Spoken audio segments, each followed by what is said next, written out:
Om J. Sairam, sembah sujud di kaki Padma Bhagawan Sri Satya Sai Baba.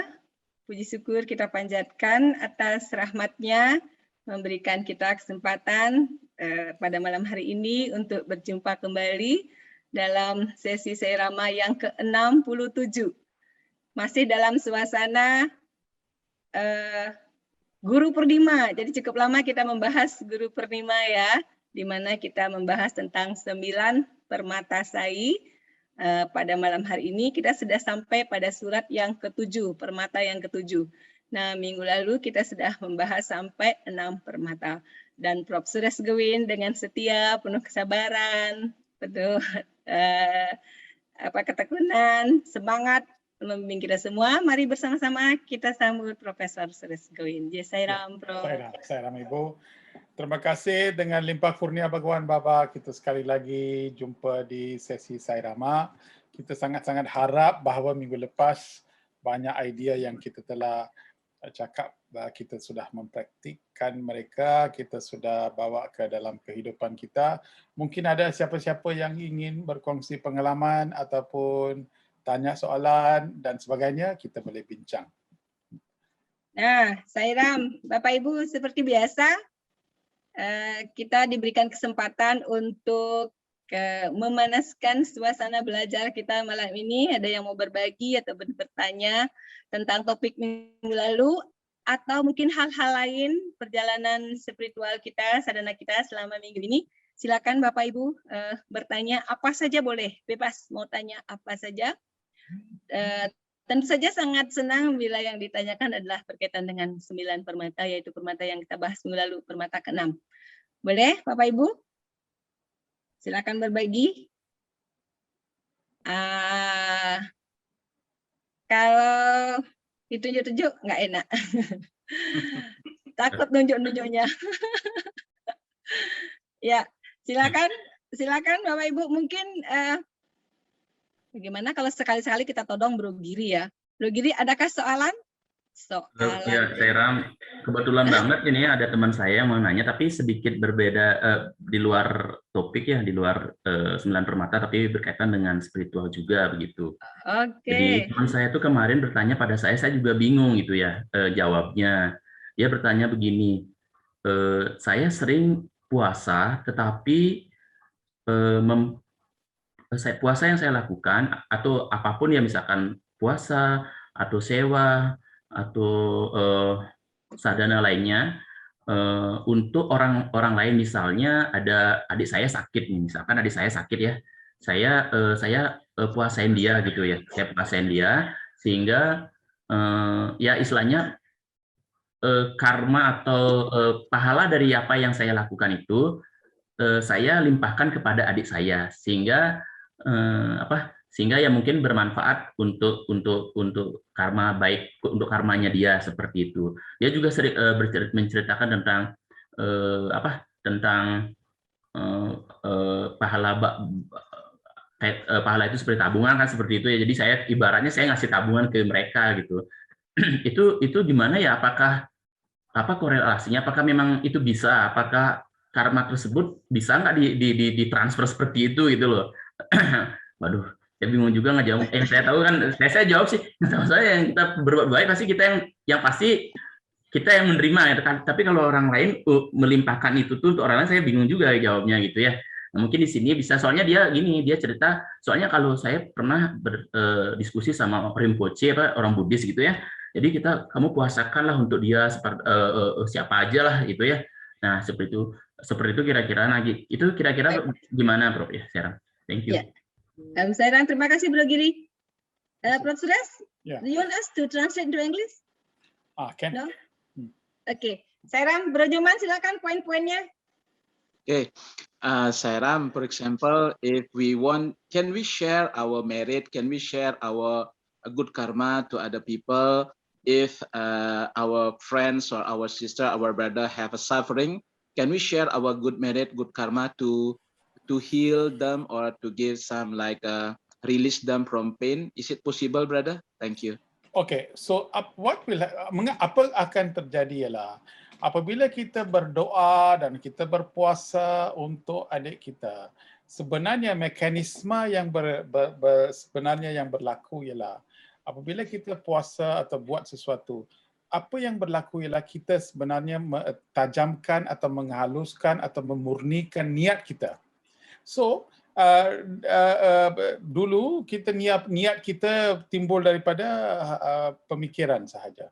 Tapi bila kita puasa dan betul-betul kita rasa kasih sayang kepada adik kita dan sebenarnya kita mahu dia pulih dan sebagainya, doa itu akan keluar ataupun akan dilafazkan bukan daripada segi pemikiran tapi daripada hati yang lebih dalam. Kerana apa? Kerana kita sudah berpuasa. Bila kita berpuasa, makanan itu tidak ada, maka conscious mind sudah kurang. So apa yang berlaku? Subconscious mind akan wujudkan. Jadi kita sedang dapat connection yang lebih kuat dengan lebih baik, dengan lebih itu. Apa yang berlaku ialah, mengapakah kita boleh berlaku sedemikian ialah karma kita juga harus baik juga kerana untuk fikir pasal adik kita, untuk mendalamkan lagi doa kita, untuk memurnikan mulia kita, itu semua pun memerlukan karma juga. Jadi kalau karma yang tak bagus itu kita tak fikir pun, apa boleh buat? Dia sakit, apa saya boleh buat? Itu orang cakap macam itu, orang cakap macam itu. Tapi betul-betul mau fikir pasal orang lain juga memerlukan karma yang baik. Dan dengan menggunakan, dengan melafazkan doa kita dan sebagainya, orang itu akan, adik itu akan pulih kerana niat kita itu baik. So niat itulah yang menyampaikan sembuh itu atau cure itu kepada adik yang berkenaan. So itulah cara bagaimana mekanisme ini berlaku. Dan oleh kerana kita fikirkan sangat pasal orang lain, karma kita akan dapat tinggi. Itu saja. Okay. Thank you. Ya. Oke, Sairam. Terima kasih banyak, Prof. Suris. Terima kasih. Ya, Bapak Ibu yang lain adakah soalan-soalan? Atau Bro Nyoman mau kasih soalan? Belum. Nanti pas kita lanjut. Ya, Sairam, Pak. Sairam, Sister Smarini.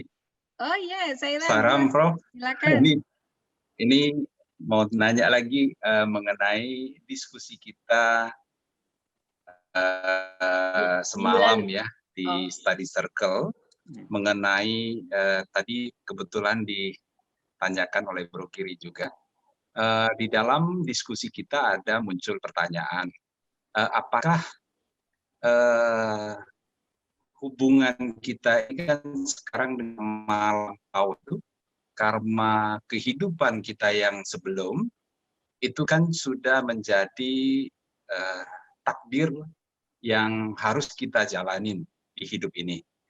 Apakah karma di dalam kehidupan kita ini bisa dirubah? Bisa diubah. Nah, itu mungkin pertanyaan yang kemarin muncul, saya tanyakan ke. So bila kita lahir di dalam hospital, tiap-tiap bayi yang lahir ada satu beg yang dia bawa. Kita tak boleh nampak itu beg. Beg itulah kita ada banyak karma-karma yang kita bawa daripada kehidupan yang lepas tu.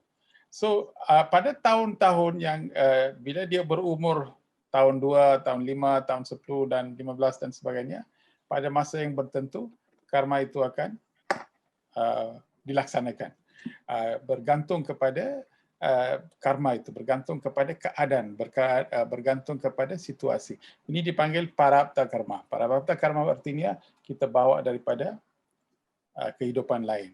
Sama seperti macam kita pergi parking kereta, kita sudah lupa, kita kena saman, saman itu semua mau masuk poket, lepas itu kita sudah hilang, kita sudah lupa, tapi selepas 1 bulan kita dapat peringatan daripada polis.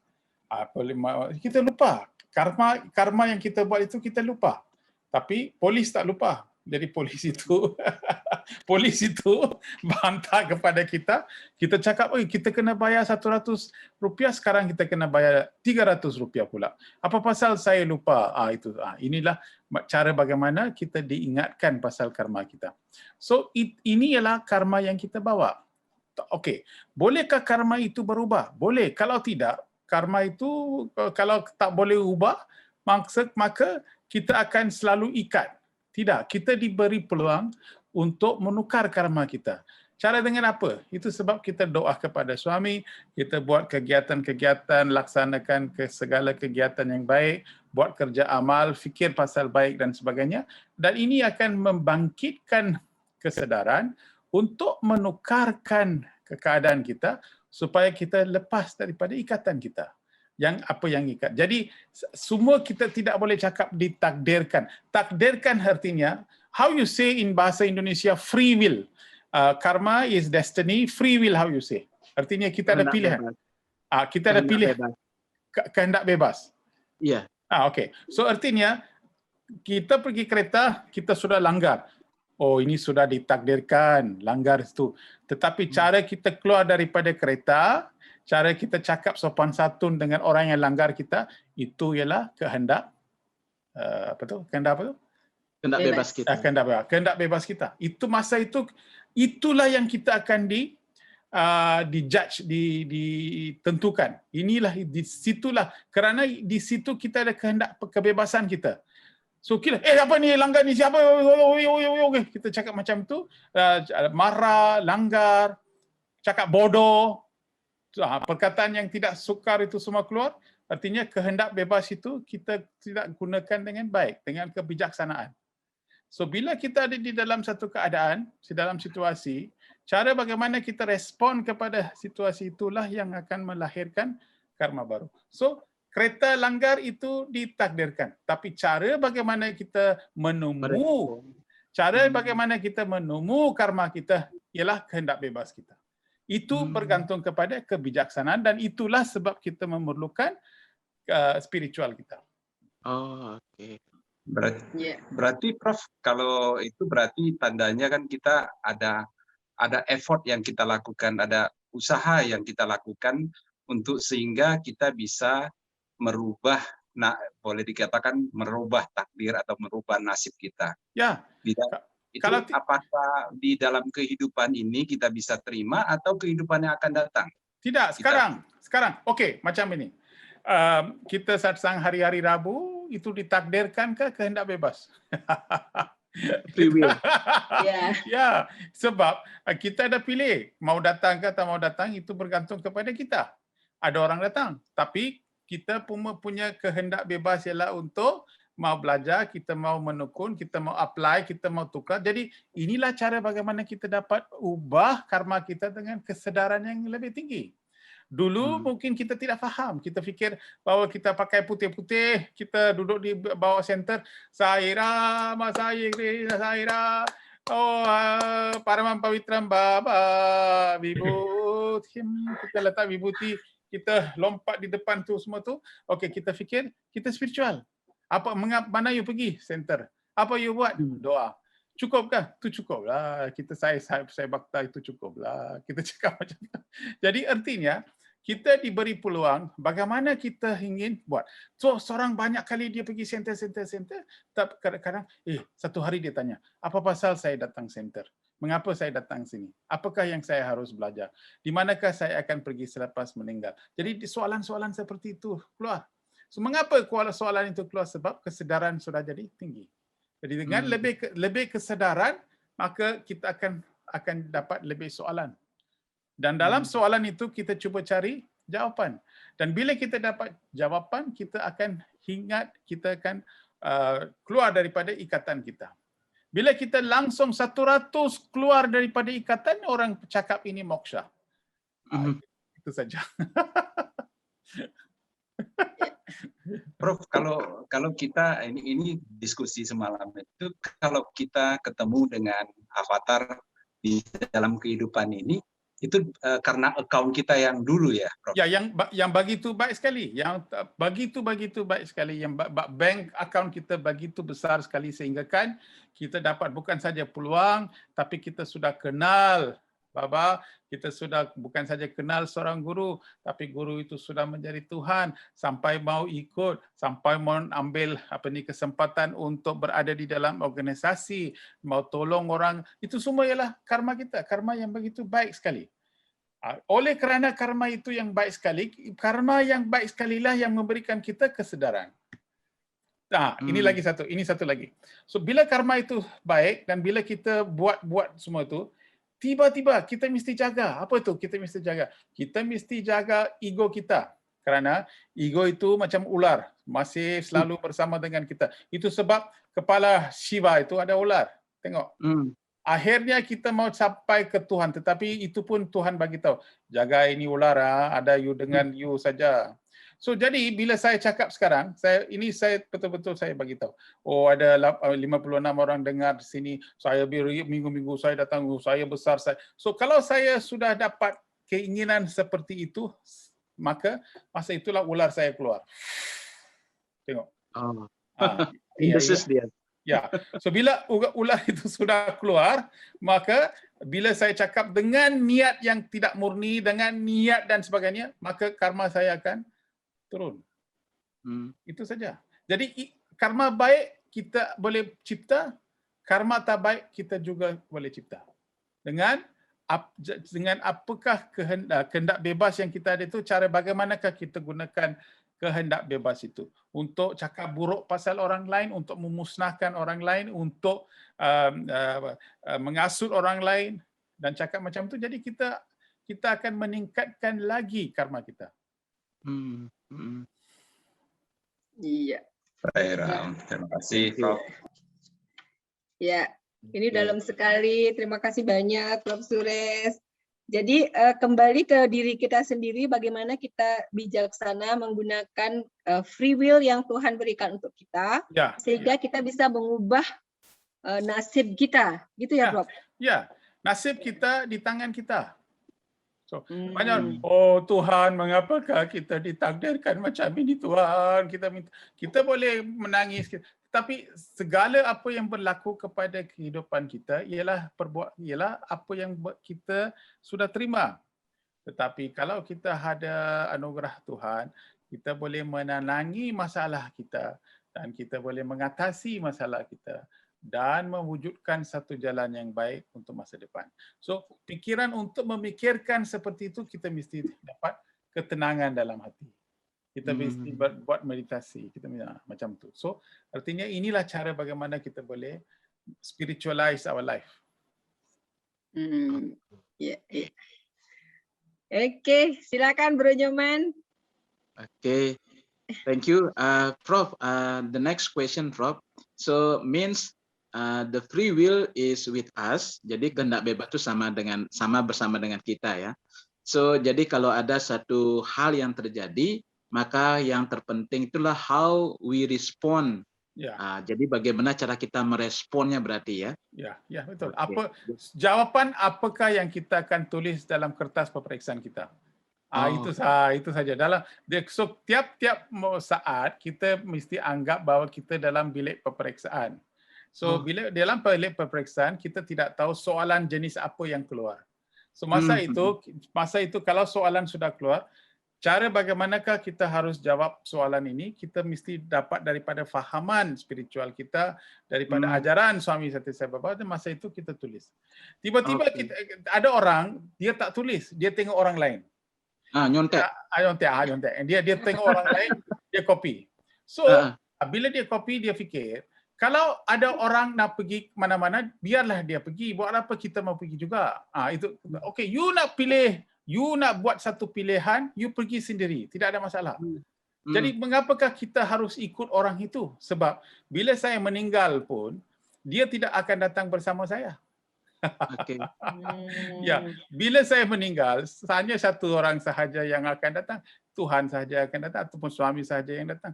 Jadi buat apa? Jadi yang penting sekali kita harus fikir bukan siapa betul, siapa salah. Apakah betul dan apakah salah. Jadi bila kita sudah tahu itu kebenaran, kita tulis dalam kertas peperiksaan. Jadi jawapan yang saya tahu ialah jawapan macam ini. Itu saja. Okay. Thank you. Oke, luar biasa. Bro Nyoman, di chat box ada pertanyaan dari Iloh Ayu. Ya, silakan Bro, baca. Okay, Sairam, Prof, this is a question. everything happen in this world, we have to think positively. Yeah. This is the best from Swami. Yeah. How to handle our thoughts in this corona pandemic, and what is the best things we can take from the pandemic, because there is nothing happen without a Swami will. Yeah. Even that the leaf flying because of his will. Yeah. All is his will. So please kindly give us explanation, Prof, because what is the best things that we can take from this corona pandemic? Please, So, Prof. bila orang di dalam masa World War I, peperangan satu, dalam satu tu banyak orang meninggal, tidak boleh pergi satu tempat ke satu tempat lain, tidak ada makanan. Nanti orang-orang Jepun masa itu datang ke negara kita, banyak jenis kekerasan, banyak jenis kezaliman telah berlaku di dalam negara-negara kita. Kemudian orang British datang, banyak susahan. So masa itu peperangan masa World War II, peperangan dunia I. Peperangan dunia II pun berlangsung berapa tahun dan di situ banyak juga keganasan kita lihat. Masa itu pun orang banyak hilang kerja, banyak orang duduk dalam rumah, tak boleh keluar, so tak tahu bom jatuh mana, tak tahu aeroplane. So kita duduk di rumah, tak ada makanan. Masa itu tak ada Netflix, tak ada television, semua tahu. At least sekarang kita ada telefon, kita ada ini, ada apa-apa pun kita duduk. Kalau tak boleh pergi mana-mana, kita on Netflix, kita tengok TV, kita tengok. Jadi artinya dalam peperangan 1 dan peperangan 2 itu pun sudah berlaku macam itu. Masa itu pun mereka akan tanya Tuhan, mengapakah keadaan seperti ini? Apa pasal ini sudah berlaku Tuhan? Mengapakah ini boleh berlaku dan sebagainya. Jadi kalau kita lihat ini juga satu jenis peperangan juga, peperangan dunia 3, tapi peperangan kali ini adalah bukan dengan manusia lain, dengan organisma yang lain. Organisma ini memberikan kita semua orang tidak ada, ekonomi sudah jatuh, banyak orang meninggal, tidak ada makanan, orang harus hidup di dalam dunia, kita tak boleh keluar, kita tak boleh berjabat tangan, orang meninggal pun kita tak boleh pergi rumah itu. So banyak tekanan-tekanan yang sudah wujud pun sama seperti keadaan peperangan juga. So di dalam tiap-tiap keadaan seperti ini berlaku, kita lihat daripada satu pandangan yang luas, kita dapat tahu bahawa ini juga satu proses di mana dunia akan berubah menjadi sesuatu. Kalau kita lihat peperangan dunia 1, peperangan dunia 2, masa itu kita dapat dunia itu begitu mundur sekali, sehingga kan di masa itu kita dapat mechanical world. Mechanical world, kemudian banyak perubahan berlaku menjadi electrical world. Electrical world sudah tukar dan apa tu sudah jadi, maka sekarang kita sudah tukar menjadi computer, digital world. So digital world sudah sekarang tukar, sekarang banyak electronic telecommunication dan sebagainya. Jadi dunia berubah, tiap-tiap kali dunia berubah. So mungkin pada selepas ini dunia juga akan berubah ke satu alam yang berlainan daripada sekarang. Cara kita kerja mungkin berlainan. Actually sebenarnya itu pun akan berlaku. Cara kita belajar pun sudah berlainan.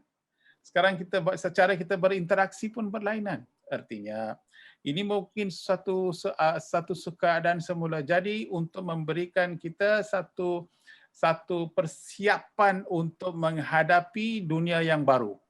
Golden age, mungkin golden age also, tidak tahu. Jadi apa yang kita harus laku di masa keadaan ini?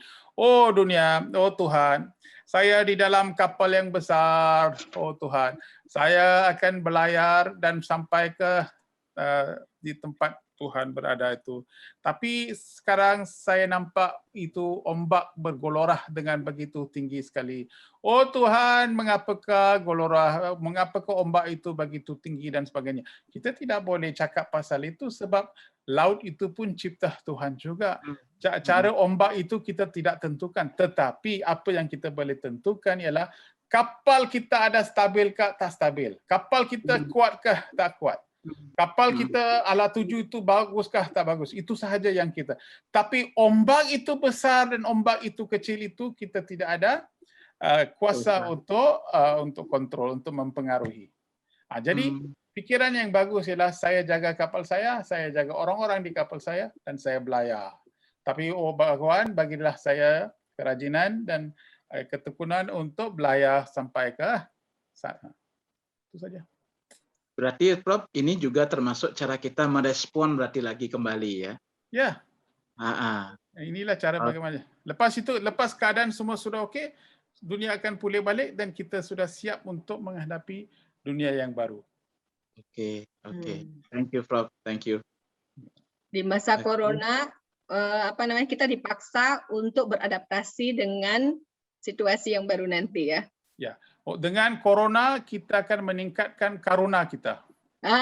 Kasih sayang kita. Ya, betul. Wah, ya baru corona tumen diplesetkan ke karuna ya, Karuna. Keren ini. Iya. Bapak Ibu, adakah yang mau bertanya lagi? Bisa raise hand atau tulis di chat box. Oke, kita sudah Sairam, Prof. Ya, Sairam. Saya mau bertanya, Prof. Ya, boleh. Bagaimana cara kita mendapatkan kesabaran dalam arti kita tidak mudah marah, emosi, sehingga spiritual kita itu menjadi lebih baik gitu, Prof. Nah, bagaimana kita mendapatkan anugerah kesabaran dari Baba gitu, Prof? Itu senang saja. Okey, inilah cara bagaimana saya meningkatkan kesabaran saya. Tiap-tiap hari saya fikir bahawa besok saya akan meninggal. Bila saya faham bahawa besok saya akan meninggal, saya tak payah saya tekun lagi sebab besok saya akan mati. Jadi saya beri perhatian kepada apa yang ada di dalam depan saya. Sebab besok saya tak ada lagi. So, apa yang berlaku ialah mengapa kesabaran tidak ada ialah sebab kita fikir, esok akan lusa kita mau jadi, minggu depan kita mau buat ini, minggu depan banyak perkara kita mau buat. Jadi oleh kerana kita selalu asyik dengan mau sangat-sangat mencapai semua di dalam masa depan, kita tidak fikirkan bahawa apa yang kita dikurniakan ialah hanya masa sekarang saja, present saja. Jadi kalau kita beri kepentingan sebab Swami sudah bagi tahu bahawa the present is where you can get connected to the omnipresent. Omnipresent artinya omnipresent Tuhan yang berada di mana-mana.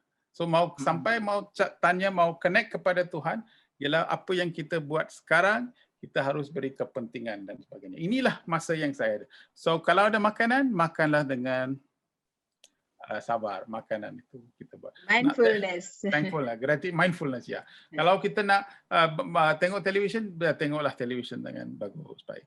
Dengan suami, dengan anak. So inilah hadiah yang saya dapat.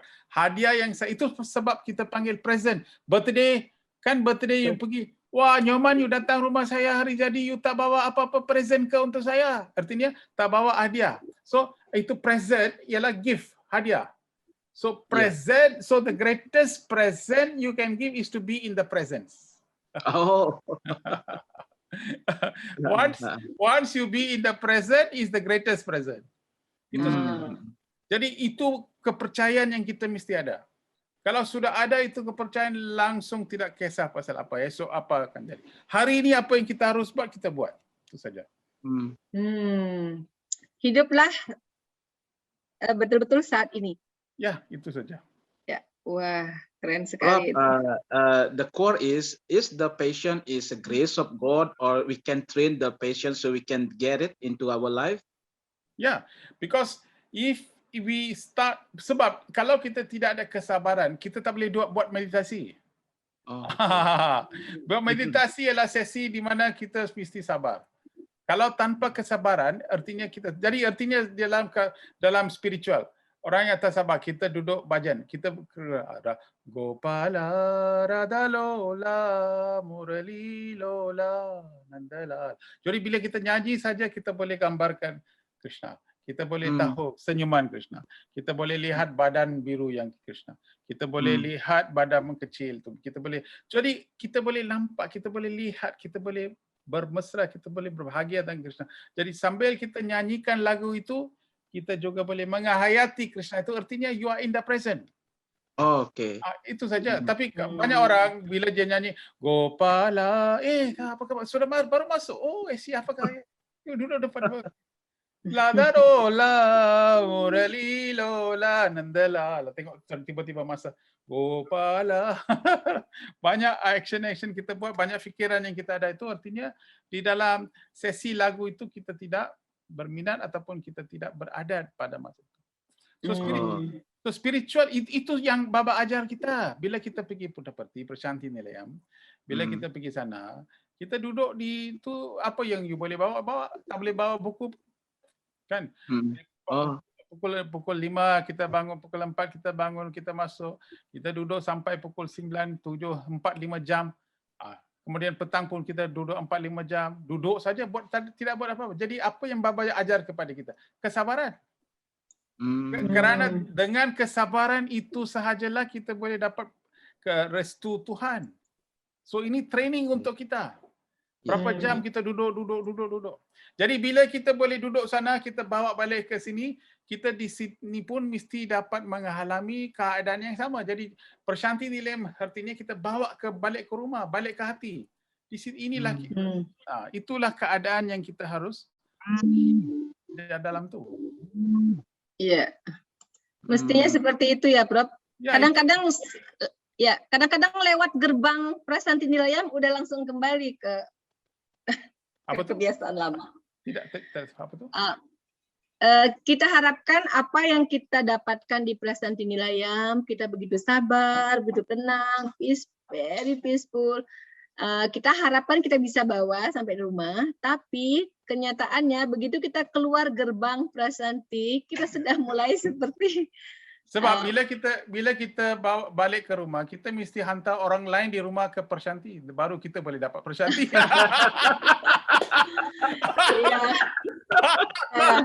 Mestinya seperti itu ya.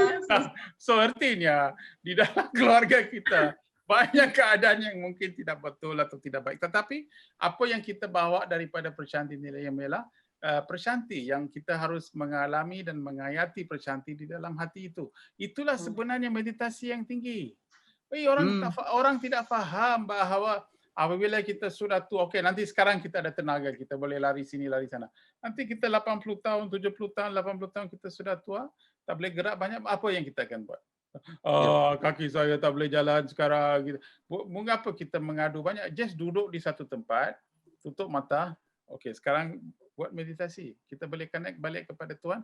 Kita bawa Prasanthi Nilayam kepada kita dalam hati. Itulah sebenarnya mengapa kita cakap sanyasi, brahmachari, grehasta, vanaprastha, sanyasi. Apa artinya? Bahawa di dalam kehidupan empat fasa dalam kehidupan kita hidup sebagai brahmachari, kemudian kita grehasta, means sudah kahwin, dan vanaprastha dan sanyasa. Artinya di dalam apabila kita hidup, kemudian kita mestilah hidup dengan satu cara di mana segala apa yang kita belajar, kitalah mesti menjadi mengalami dan menghayati aman dan damai di dalam hati kita. Iya. Wah, ini pertanyaannya Sister Luh Ayu itu jadi bagus banget ya. Bagaimana menjadi sabar? Mesti ingat bahwa yang pasti adalah kematian dan Tuhan. Kemudian yang membimbing kita untuk tidak terikat dan membuat kita lebih sabar menjalani kehidupan ini. Ya, terima kasih Sis. Nggih, Sairam, nggih. Sairam tadi semua. Terima kasih. Ya. Oke, terima kasih banyak. Nah, Prof. Sulis, Bapak Ibu ada yang mau bertanya lagi? Bila tidak, kita akan masuk. Boleh saya bertanya, Mode? Boleh. Silakan. Saya Prof, menyambung penjelasan Prof tadi terkait dengan living in present, hidup di saat ini. Terkadang keadaan menuntut kita membuat planning, Prof, membuat perencanaan, karena ada juga orang-orang yang tidak merencanakan hidupnya di masa muda itu ternyata beberapa menderita di masa tua gitu, Dok. Oke, Prof. Nah, bagaimana kita menjaga keseimbangan antara membuat planning, mempersiapkan masa depan, tapi juga bisa hidup di masa saat ini. Seperti itu, Prof. Bagaimana kita menjaga seperti itu? Untuk memberikan penerangan itu, orang budak-budak kecil itu haruslah diberi latihan sebab dia boleh plan. Example, pada satu hari kalau kita bagi dia pocket money, for example, saya tidak tahu berapa you orang bayar, mungkin RM10 ke RM100 ke.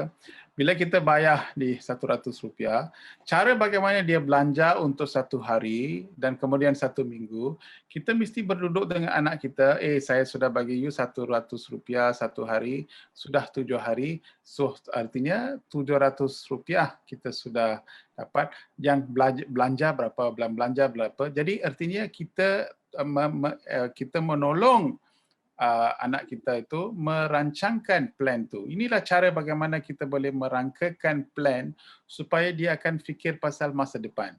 Banyak anak-anak ini pasal duit sahaja. Kedua pula dengan masa. So kita tak payah fikirkan banyak tentang masa depan. Tapi sekarang ini satu hari, berapa hari kita ada, 24 jam. Dan untuk 24 jam, berapa jamkah kita agihkan untuk kegiatan-kegiatan seperti kita tengok televisyen berapa jam, kita baca surat khabar berapa jam, kita bergaul dengan kawan berapa jam. Jadi kita buat rancangan satu plan, kita boleh dapat mengagihkan masa dan dia boleh tahu bahawa banyak masa yang kita hilangkan. Ada hari itu kita buat survey dalam universiti kita, seorang budak cakap bahawa dia habiskan masa selama 12 jam dalam Facebook. Dia pun tidak sedar.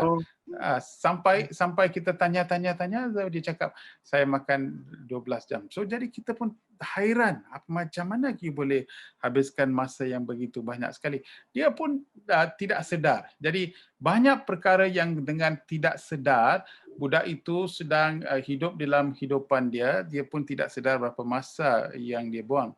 Jadi kalau kita ingin betul-betul memberi dorongan dan sumbangan ataupun tolong satu sama lain dengan anak kita, haruslah kita tolong merangkakan cara bagaimana dia habiskan masa, habiskan tenaga, habiskan duit dan sebagainya supaya dia akan dapat menjadi lebih berdisiplin.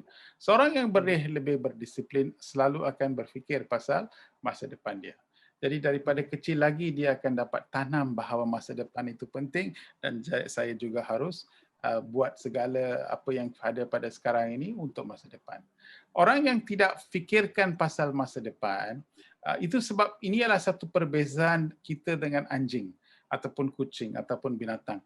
Binatang-binatang tidak fikir pasal masa depan. Kalau you bagi satu tulang kepada anjing itu mesti habiskan tulang itu, makan semua itu pada masa sekarang. Mungkin besok dia boleh simpan dan dia boleh habiskan, dia tidak simpan. Sebab dia tidak fikir pasal masa depan.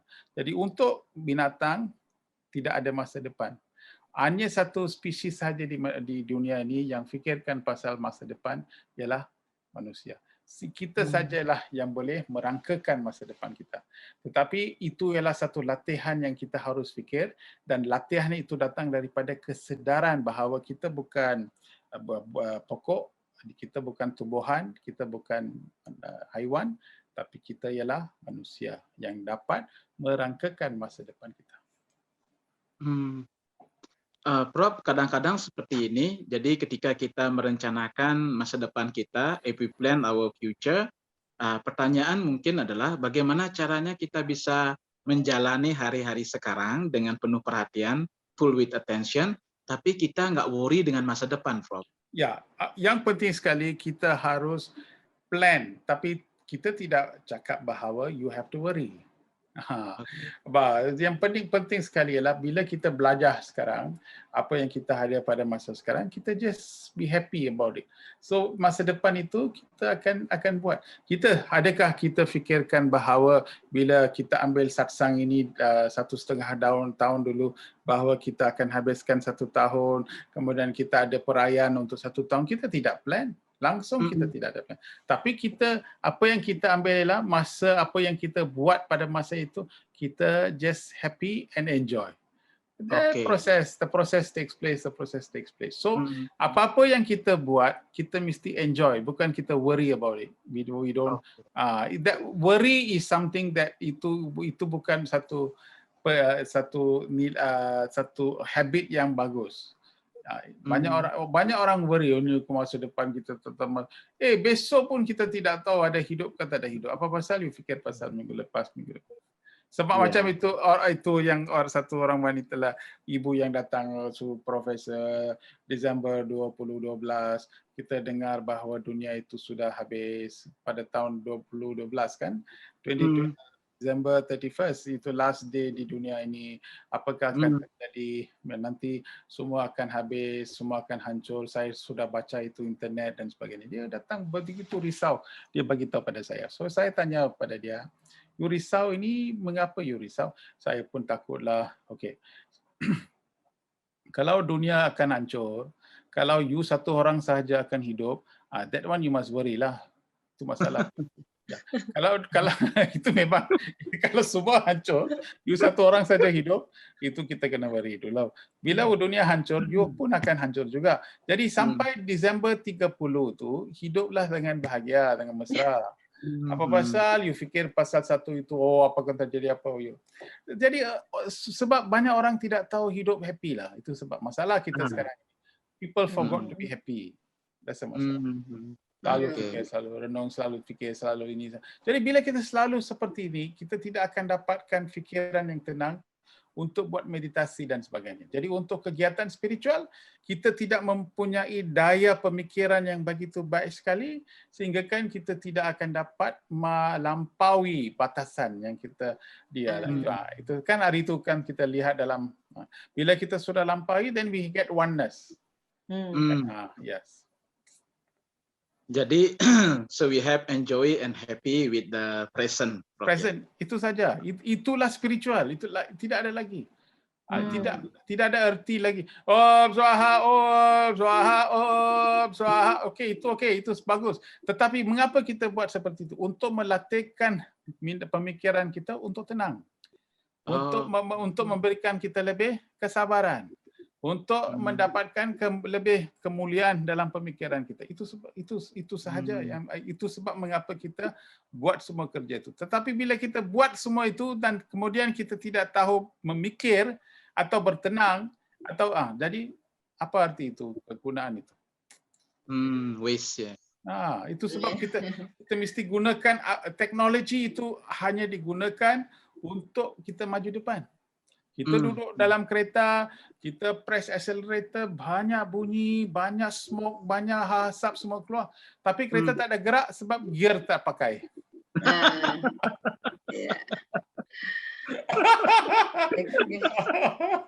Itu masalah kita. Ya. Interesting analogy, Prof. Hari-hari saya Baba devotee tahu, saya devotee.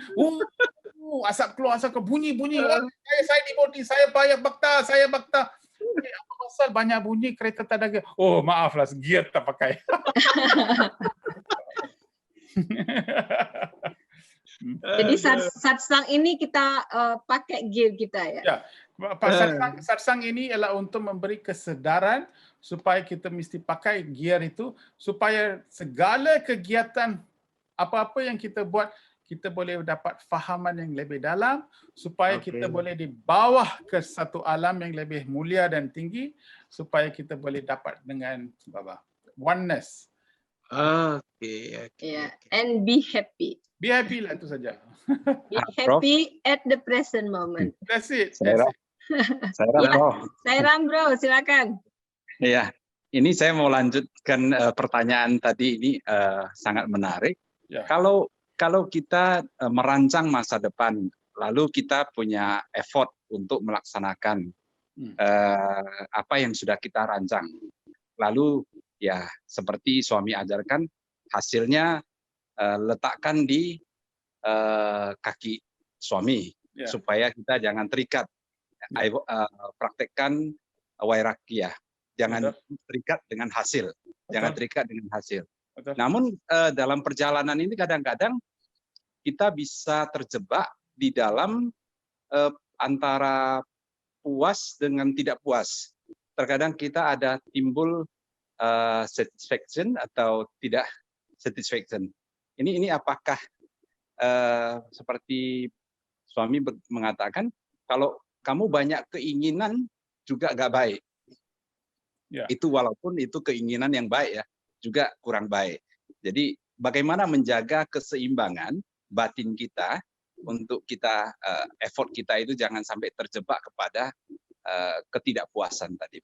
Prof. Ya, sebab kalau kita hidup tanpa keinginan, kadang-kadang sangat susah. Kerana kalau kita tidak ada keinginan, kehendak dan sebagainya, kita tidak boleh hidup.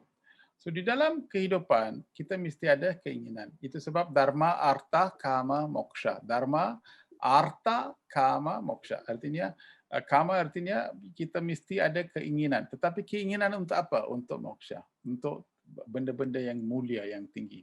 So sebagai seorang manusia, kita diberi peluang untuk hidup selama 50 tahun, 60 tahun, 70 tahun dan sebagainya. So di dalam masa yang singkat ini, kita diberi tugas untuk mengenali diri kita dan juga untuk menghayati ketuhanan kita dan keinsanan kita. Jadi untuk mendapatkan itu, segala alat tuju kita dan segala kehendak, segala pelaksanaan kita haruslah menuju kepada dapatkan kesimpulan seperti apa yang saya tadi cakap.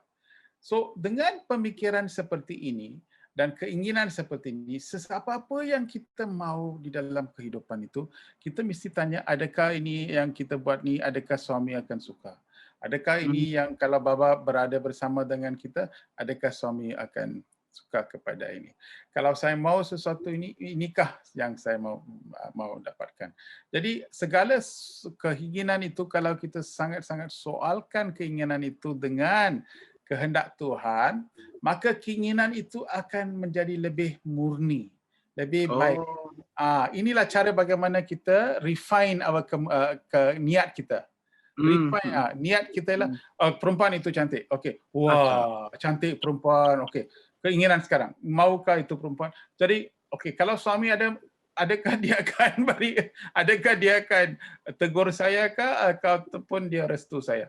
Jadi bila saya sudah fikir pasal fikiran seperti itu, maka saya akan dapat disiplin di dalam Oke. Jadi niat itu akan kita memurnikan niat itu. Dengan ini keinginan itu akan menjadi lebih baik. Dengan keinginan dengan itu akan bawa kita ke satu tahap yang lebih tinggi dan satu tahap yang itu saja. Jadi matlamat kita di dalam dunia ini, orang spiritual, kita akhirnya mau satu sahaja, mau sampai tapak kaki Bhagawan. Itu saja. Itu saja. So kita tidak mau fikir pasal benda lain. Tetapi bila kita kerja dengan begitu baik sekali. Kita di dalam pergi office kita mesti buat dengan baik. Kita bisnes kita buat dengan bisnes dengan. Jadi kita buat kerja apa yang kita diberi dengan begitu best sekali. Kerana pada waktu malam kita mau mendedikasi itu kepada Tuhan. Jadi kerja itu mestilah baik supaya kita boleh cakap, suami, kerja ini saya sudah buat dengan puas hati, saya mendedikasikan kepada suami. Bila kita cakap seperti itu, maka hati kita mesti gembira dan baik. Kalau kerja itu kita buat tidak puas, semua tak baik dan sebagainya, maka bila kita mendedikasikan itu kepada Tuhan, maka itu tidak bagus. Kita akan rasa bahawa ini tidak baik. Jadi kepuasan ialah, segala kepuasan ialah kita lihat apa yang saya buat ni, adakah suami akan suka? Apa yang saya cakap ini, adakah suami yang akan restu dan sebagainya. Jadi inilah kita dapat mengkaitkan diri kita dengan suami di dalam segala hal. Oke. Thank you, Prof. Ya. Terima kasih kepada Bro Pur ya dan Bro Usli yang membuat pertanyaan sehingga kita dapat jelasan luar biasa dari Prof. Suresh ya, Bro Nyoman ya. Ya. Jadi kalau dibilang sama Prof. Suresh, apapun yang kita lakukan, apapun kegiatan, usaha yang kita lakukan, harus menuju pada satu kesadaran yang lebih baik, dan kesadaran itu akan membawa kita pada satu tujuan, yaitu Kaki Padma Begawan, kan itu Prof ya? Itu saja. Jadi dengan itu kita tidak akan buang masa. Kalau ada 3-4 orang cakap. Ini cakapan, maukah saya dengar ini? Apa pasal dia orang cakap macam? Jadi kita sudah tahu ini. Oh, saya cakap Sairam. Terima kasih Sairam. Okey, Sairam. Lari daripada tempat itu. Itu saja kita boleh tahu. Sistem kita boleh tahu ini betul ke tak betul, ini bagus ke tak bagus. Kita sudah tahu. Ya, so jadi kita tidak semua ada orang, kalau ada orang gosip, ada cakap, oh dia mau dengar. Apa dia cakap? Betul ke? Oh yo, ya ke macam tu. Ui, lagi dalam. Itu sudah lumpur, lagi mau masuk dalam lumpur itu, mau berenang dalam lumpur buat apa? Itu sebab Okay. banyak orang suka tentang benda ini. Tetapi kalau kita sudah mau spiritual, benda yang tak begitu, okey, tak apa. Saya tidak tahu. Terima kasih, Sairam. Itu saja. Yeah. Jadi Jadi- malam ini Prof. Suresh memberikan kita sebuah sistem. Ya. Jadi sistem itu bekerja. Jadi apapun yang akan kita lakukan, kita tanya Bagawan. Bagawan, apakah Bagawan akan senang dengan hal ini? Ya. Apakah Bagawan akan suka? Apakah Bagawan akan merestui Ya. dari apa yang akan kita lakukan? Jadi sistem ini yang membuat kita memurnikan niat dan juga pikiran kita untuk kesadaran yang lebih tinggi. Itu saja. Itu yang penting. Dan kalau kita cakap pada kalau saya cakap macam ini, adakah hati dia luka? Ataupun kalau ada, bila hati dia luka, bolehkah suami suka? Macam itulah. Kita selalu cek balik. Ya, oke. Thank you, Prof. Ya. Ya, ini luar biasa ya obrolan di awal. Menikmati sekali, Prof. Suresh. Sekarang kita masuk materi ya, Prof ya. Ya, materi. Nanti kita lanjutkan lagi. Oke. Ya, luar biasa sekali. Bro Sadi, boleh sharing Material. slide-nya? Ya. Ya, silakan Bro Nyoman. Oke, Sairam. Kita akan masuk pada permata yang ketujuh. Isinya adalah seluruh alam semesta hanyalah mimpi belaka. Sayangku, waktunya akan tiba ketika seluruh mimpi ini akan lenyap. Bagi kita semua, pasti akan tiba saatnya ketika seluruh alam semesta akan ditemukan hanya sebagai mimpi. Ketika kita akan menemukan bahwa jiwa jauh lebih baik daripada benda-benda di sekitarnya.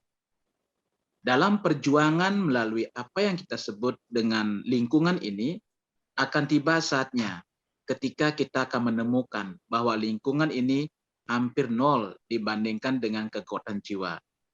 Ini hanya masalah waktu dan waktu, bukanlah apa-apa dalam ketidakterbatasan.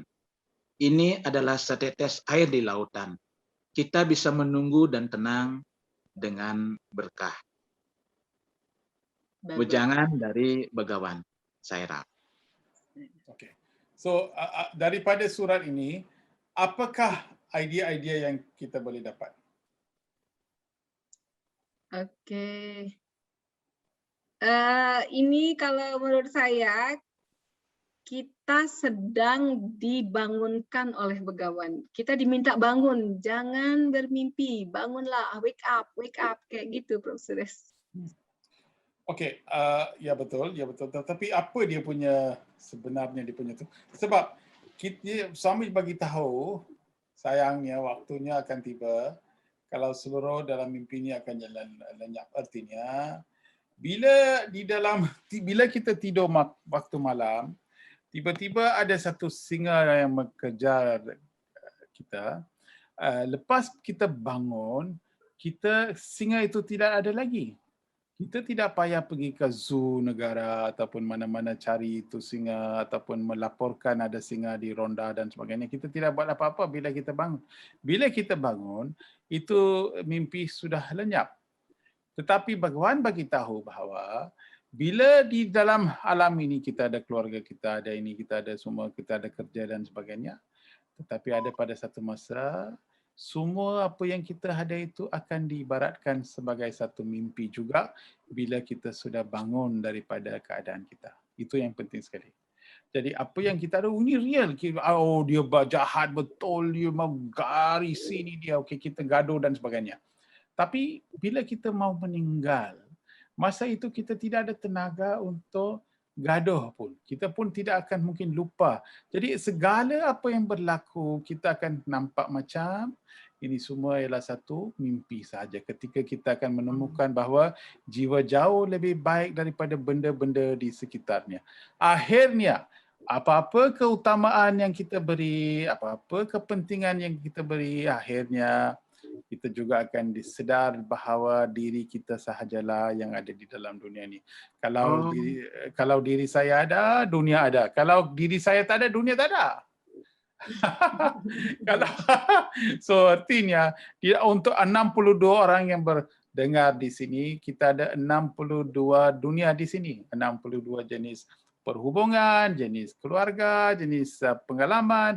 Jadi ada 62 jenis dunia, dan saat ini ialah dunia ini ialah 62 sudah bercantum. Kita ada meeting point ialah satsang kita untuk mendengar, untuk tahu dan faham, tetapi kita juga kena balik kepada dunia kita masing-masing supaya kita harus hidup di dunia ini dengan fahaman bahawa satu hari dunia ini pun akan lenyap daripada kita sama sekali. Inilah fahaman spiritual yang tinggi sekali, dan kita mesti, kalau kita sudah mempunyai fahaman seperti ini, maka kita akan mengurangkan ikatan di sini. Kalau ikatan itu tidak ada kurang, maka kemarahan ataupun kita rasa tak bagus dan sebagainya semua akan kurang. So dalam perjuangan melalui apa yang kita sebut lingkungan ini akan tiba saatnya ketika kita akan menemukan bahawa lingkungan ini hampir dibandingkan dengan kekuatan jiwa. Ini adalah masa waktu, dan waktu bukan apa-apa dalam tidak batasan. Ini adalah seteras air di lautan. Kita bisa menunggu dan tenang dengan berkah. Artinya hanya kita beri kepentingan kepada apa yang kita ada dalam tangan, apa yang ada di dalam present, dan selalu kita mesti dapat dalam fikiran seperti ini supaya satu hari mimpi ini akan lenyap sama sekali. Kalau kita selalu boleh hidup dengan fikiran seperti ini, maka kerja itu akan menjadi lebih baik. Kita tidak ada terikatan. Kita akan buat apa yang best sekali, tetapi selalu fikir dan ingat bahawa satu hari dunia itu akan lenyap sama sekali.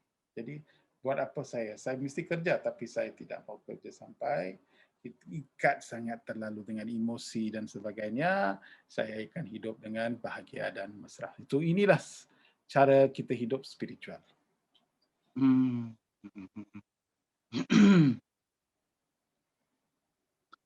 Oke, thank you, Prof. Jadi kita harus menyadari dari lebih awal, Prof, ya. Jangan sampai kita di usia tua baru kita menyadari bahwa semuanya adalah mimpi, dan ketika kita akan mencoba untuk melakukan sebuah latihan spiritual, kita tidak ada masa lagi, tidak ada waktu lagi, Prof, ya. Ya, ini sebab yang penting sekali. Itu sebab, ini kita boleh tutuplah sekarang. Ini kita sudah bacakan, sudah boleh tutup. Ya, bisa boleh.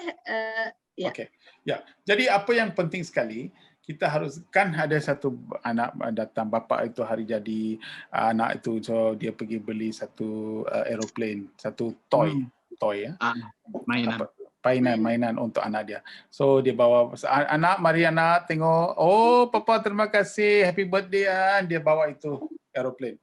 So dia bawa itu aeroplane, dia main itu aeroplane, main lain, dia lain. So 1, 2, 3 hari dia lari sini, lari sana. Budak 78 tahun punya budak. Dia lari sini, lari sana, lari. Kemudian hari 3 bila bapa datang balik, dia panggil itu anak. Anak, apa you buat ini? Tengok bapa, tengok ini aeroplane bagus. Mari sini. You tengok. So dia baca, bapa itu baca itu ada sedikit satu buku kecil dalam permainan itu di manual dia cakap. So dia baca itu manual, dia baca. Kemudian dia bawa itu kapal terbang letak atas tempat itu, kemudian ada switch di bawah situ, kemudian dia panggil itu anak berdiri jauh sedikit, kemudian itu aeroplane itu permainan boleh lari, boleh jalan sendiri sebab ada motor control, ada remote control. Tiba-tiba itu kapal terbang boleh naik. Itu budak pun tahu, yo begitu baik sekali. Dia boleh naik sendiri, dia boleh lari terbang begitu cantik, dan kemudian dia, oh bapa terima kasih bapa pandai. Apa pasal bapa pandai? Sebab bapa sudah baca itu manual. Itu manual, kalau sudah baca dia tahu buat main dengan permainannya. Tetapi budak kecil itu tidak baca itu buku, maka dia tidak tahu. So sama dengan itu, Manual kita telah diberi oleh Bapa. Banyak Wahidi sudah diberi, Bhagavad Gita sudah diberi. Banyak inilah manual. Jadi bila kita sudah budak kecil itu, kalau kita sudah tahu baca itu manual, dapat faham itu ajaran, maka kita boleh lari dan terbang dan akan menghayati segala kehidupan. Tetapi apabila kita tidak baca itu, maka itu kapal terbang kita akan main permainan dengan kita fikir kita tahu main, tetapi potensi permainan itu kita tidak akan tahu sebab kita tidak baca. So spiritual, spiritual ialah bila kita sudah faham apa arti spiritual ialah kita mesti baca itu buku, kita mesti faham, kita mesti tahu. Bila kita betul-betul tahu, kita boleh faham mengapa saya berada di dunia ini. Dan selalu kita akan fikirkan bahawa potensi kita mesti menjadi lebih baik daripada kita. Artinya kita punya potensi sangat besar, Prof ya. Tapi kita lupa untuk baca buku manualnya. Ya.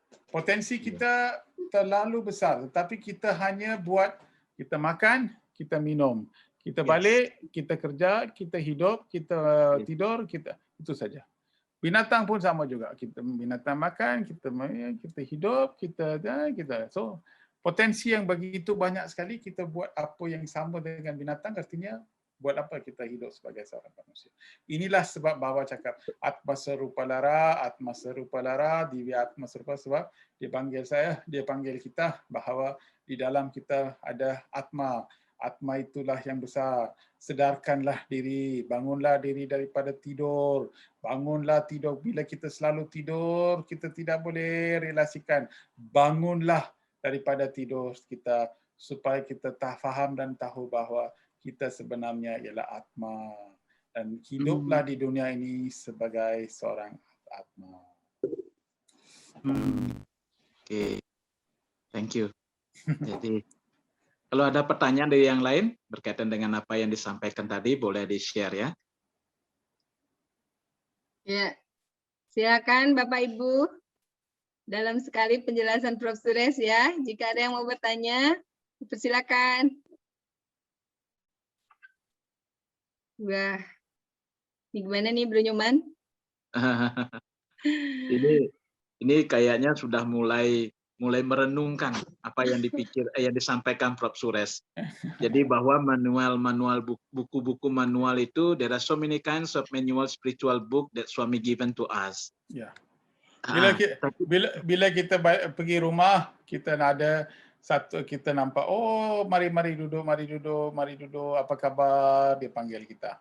Kita duduk. Tapi kita lihat, wah, you banyak buku, kita panggil itu anti. You punya banyak buku resipi ya. Oh yo, buku-buku tebal ada. Oh ini bagus. Buku tebal.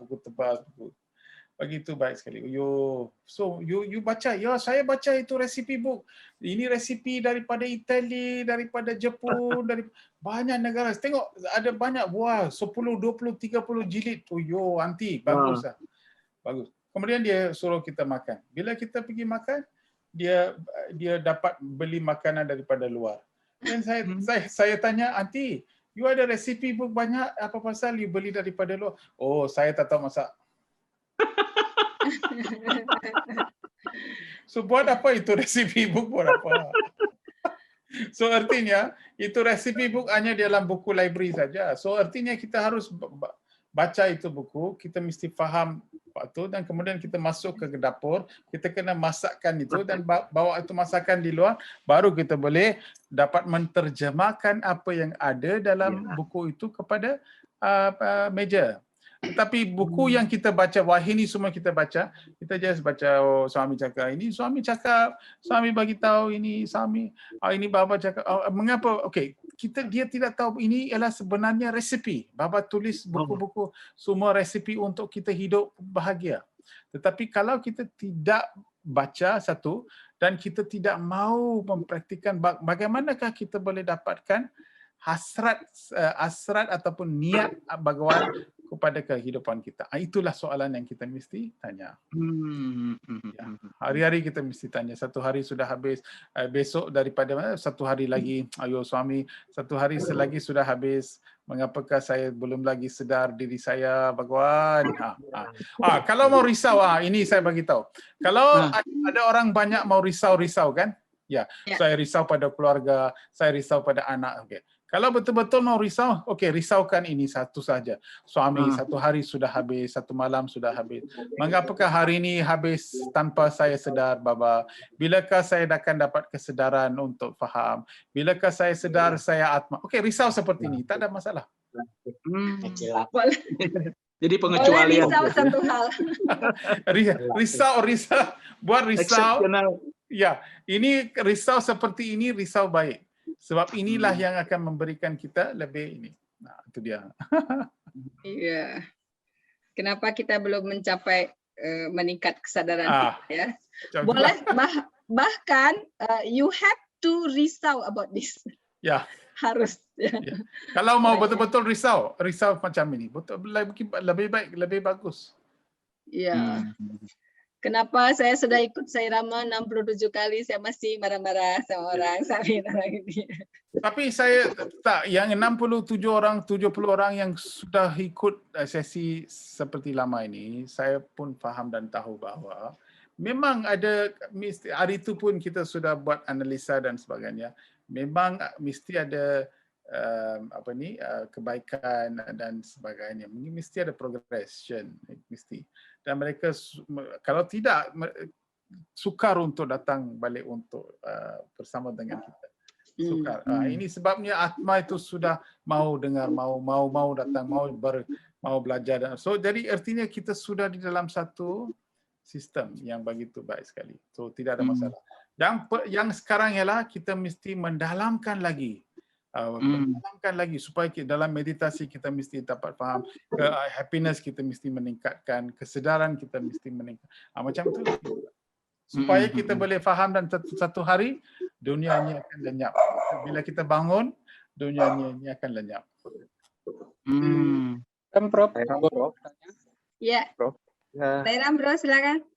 Ya, untuk meningkatkan kesadaran ya dan keyakinan kita, itu berarti selain kita mempelajari dari buku-buku manual yang tadi Prof jelaskan itu, berarti kita harus mempraktekkan dan mendalami sehingga keyakinan kita bisa tumbuh dari hari ke hari.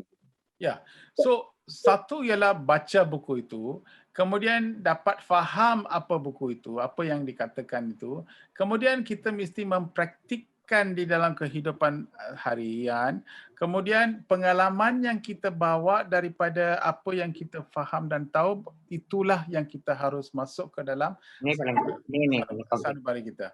Jadi, satu ialah baca buku. Saira, sorry. Ya, okay. So satu ialah baca buku itu, tetapi yang kedua pula ialah untuk mempraktikkan apa yang kita baca supaya kita boleh dapat pengalaman daripada hidup di dalam dunia. So, jadi hidup di dalam dunia ini hanya satu tujuan, ialah untuk mendapatkan pengalaman-pengalaman. Dan daripada pengalaman ini, kita mesti belajar daripada pengalaman ini supaya kita boleh dapat hilang keikatan dan sebagainya. Itu sebab kita buat tu. So experience best learning, Prof ya? Ya, experience is the best.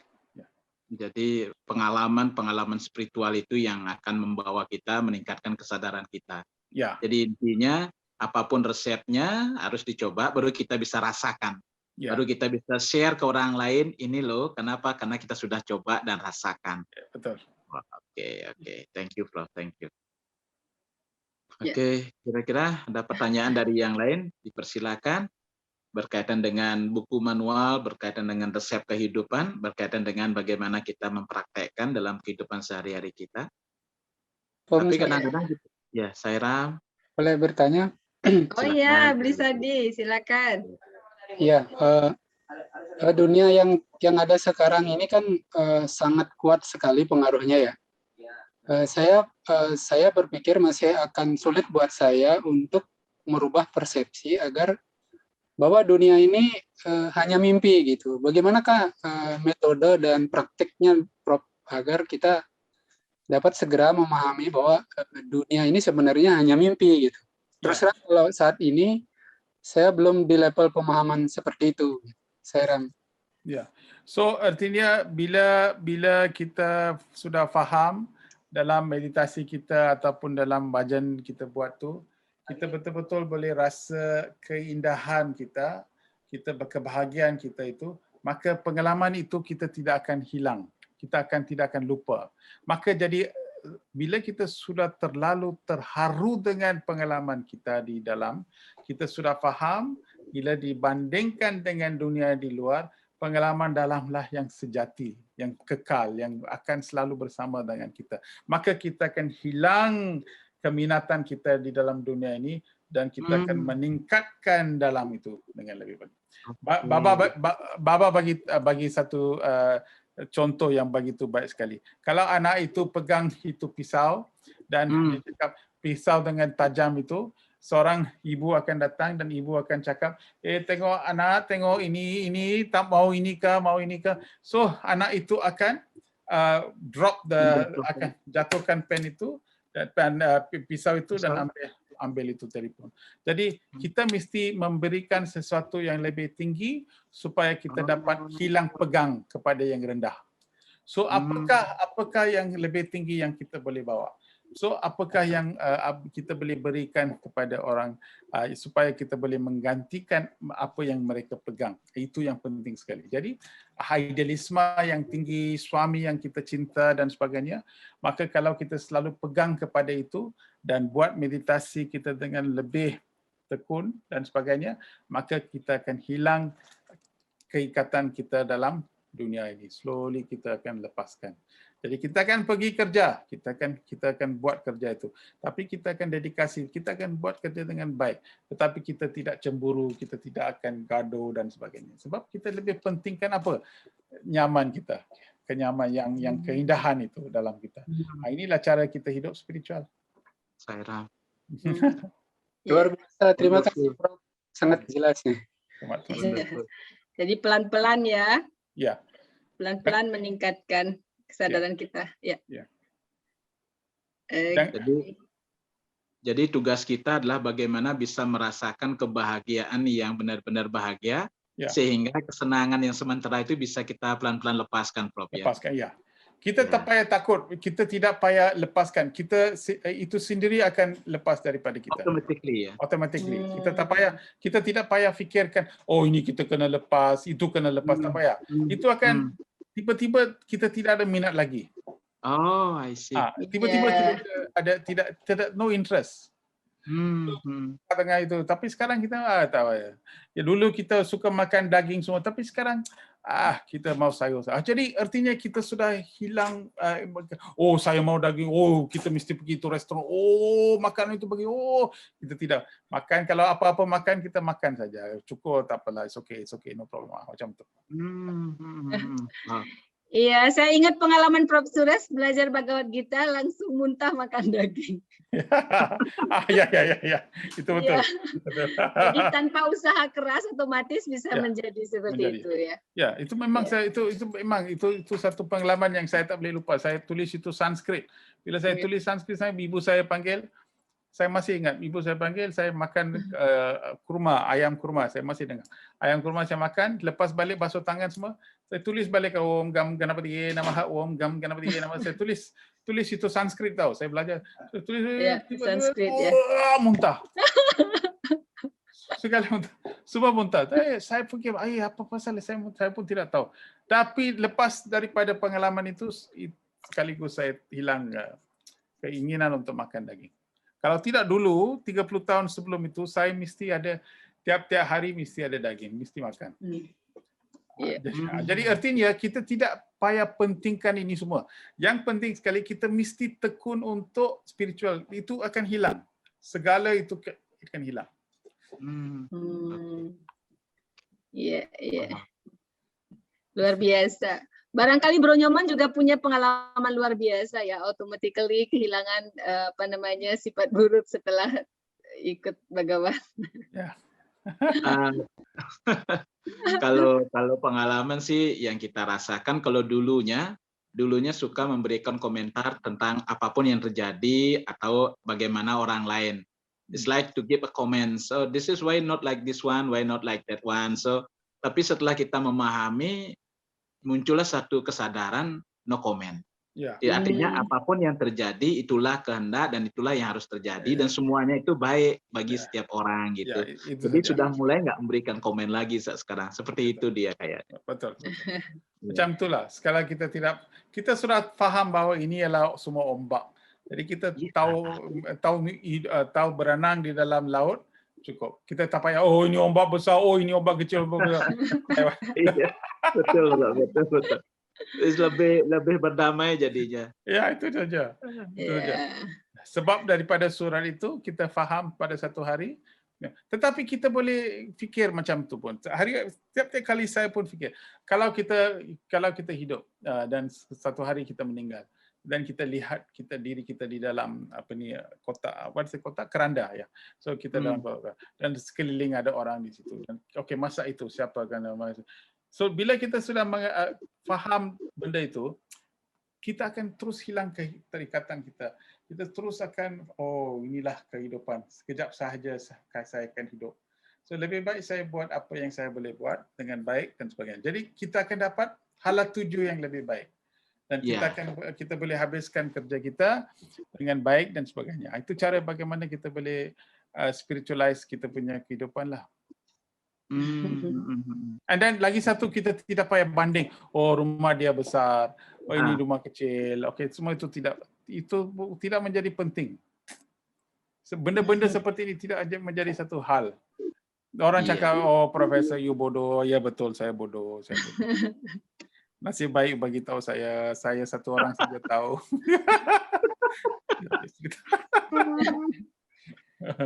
Ya. Jadi, kalau saya siapa yang cakap saya bodoh? Saya profesor. Siapa cakap itu artinya saya lebih bodoh.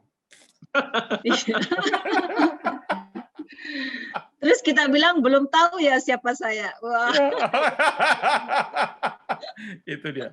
Jadi inilah cara bagaimana kita mesti pada setiap hari menghadapi cabaran kita, supaya yang penting sekali ialah bila kita buat meditasi, kita dapat connection kepada Tuhan. So tiap-tiap kali kita dapat kita punya perhubungan itulah yang suci. Jadi kita tidak mau hilang kesucian itu. Itu yang penting. Jadi kita bagus. Masih. Jadi ada orang spiritual kita nampak minum arak. Minum itu. Buat apa you minum? Tak ada. Kita mesti hidup dalam dunia ini mesti moderate, orang bagi tahu saya. Saya cakap kalau mau hidup di dalam dunia ini, soalan yang pertama ialah adakah suami suka kepada benda ini? Suami suka. Jadi kalau tak suka, mengapa saya mau ikut apa yang dia tidak suka? Itu saja. Itulah sebenarnya apa artinya bhakti. Ialah artinya segala kehendak Bhagawan kita buat untuk dia. Segala kehidupan ialah kita buat swaha kan dalam yajna, kalam yajna dalam swaha om gam ganapati swaha om gam. Swaha artinya kita bagi semua kepada dia. So apa yang saya cakap ialah, buat apa you buat ambil ini swaha. You bagi diri kita sekaligus. Suami swaha, itu saja. Bagi diri, tak payah lagi. Ambil semua. Ternyata itu maknanya ya. Ya.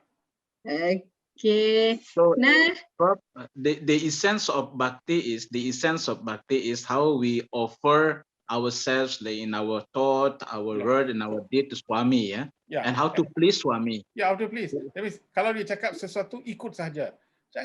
Jangan mau tanya, Swami mengapa macam itu Swami? Kalau saya tak buat apa pasal Swami? Macam tu. Dia cakap sesuatu, kita ikut saja. Dia cakap berdiri di sini, kita berdiri di sini. Itulah yang dipanggil bhakti. Thank you, Prof. Ya, Saira. Ini luar biasa sekali, tapi tidak terasa ya waktunya sudah sampai Saya pun 1,5 jam sudah habis. Ya, bagus. 1,5 jam sudah, Bro Nyoman, tak terasa. Ini luar biasa sekali. Luar Ya, biasa, silakan. luar biasa. Ya, oke. Nah, Bapak Ibu, karena waktu sudah sampai di penghujung acara, sepertinya sudah cukup ya bekal kita menghadapi hari 1 minggu ke depan sampai kita jumpa lagi dengan Prof. Suresh.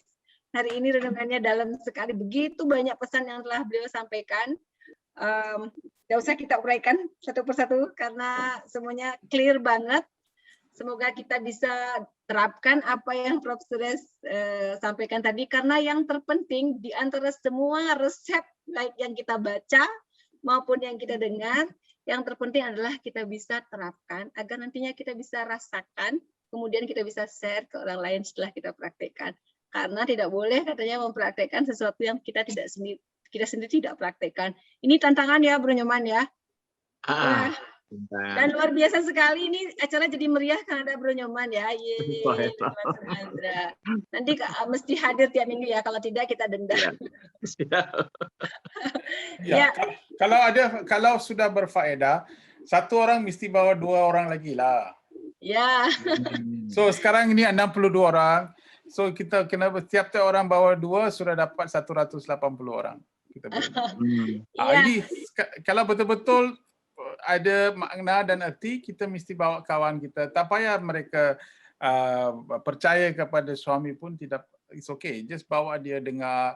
Mungkin ada orang masalah banyak, okay dengar. So, jadi dengan itu mereka mungkin dapat 1-2 pesanan yang baik untuk masalah mereka. Ini sewa, ini actually sebenarnya sewa yang begitu besar sekali yang kita boleh buat. Tapi kalau kita sendiri saja faedah, saya tambah bagi orang lain, saya sendiri faedah, saya sendiri. Habis itu lepas itu kita cakap samasta loka. Sukin. Artinya kita harus bawa berapa banyak orang supaya mereka dapat faedah, dan juga daripada pengalaman apa-apa yang tadi kan cara kita soal dan cara kita dapat belajar, ini semua ialah cara bagaimana kita boleh dapat menyebar ajaran suami. Yes. Ya, kita mesti kuatkan lagi tim kita, Bro Nyoman. Siap. Setiap yang hadir menjadi duta-duta, mengajak yang lain untuk ikut happy bersama kita. Iya. Kemarin Beli Eka Pramudia juga sudah mengusulkan hal yang sama. Kalau memungkinkan 1 orang aja. Beberapa teman lagi akan sangat seru ya. Ikatan keluarga kita semakin erat, kemudian pemahaman kita semakin bertambah, dan kita juga semua jadi semangat ya. Ya, dan kita sama-sama nanti kita mengubah nasib kita. Ya, betul.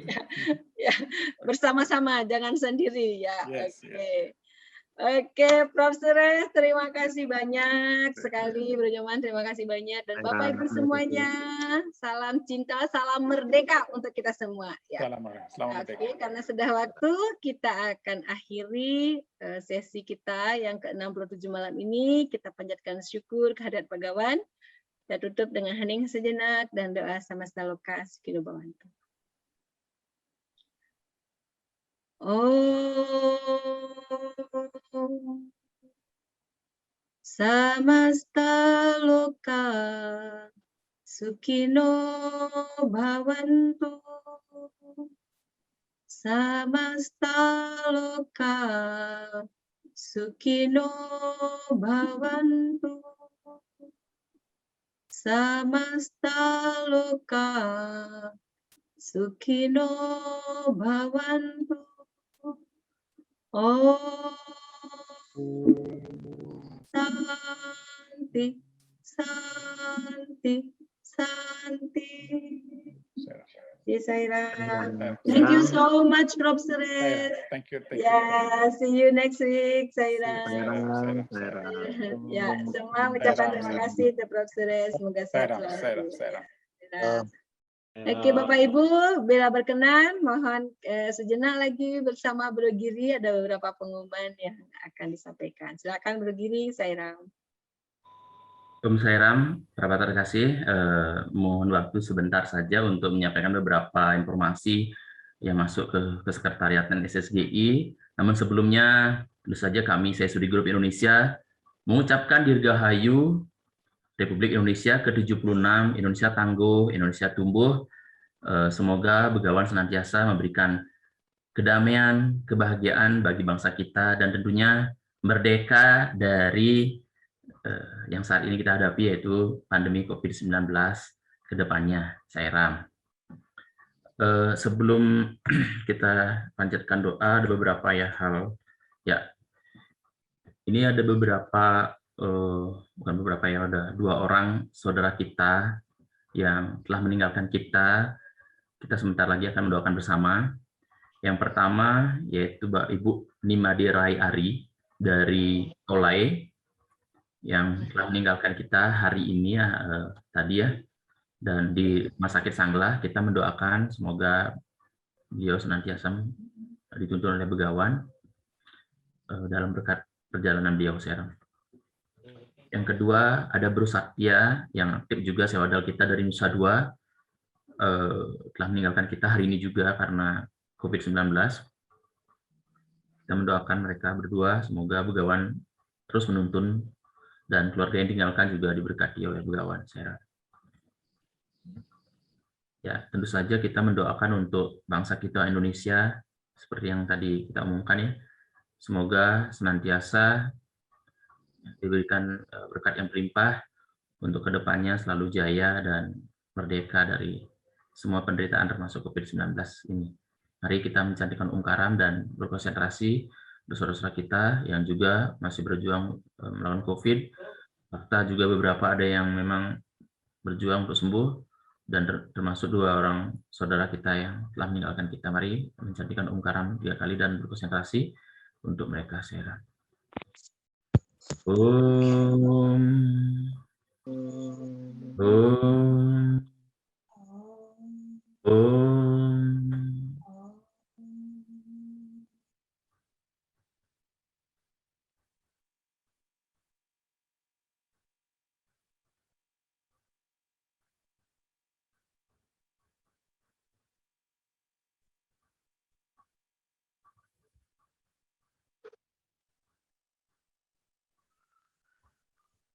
Santi, Santi, Santi.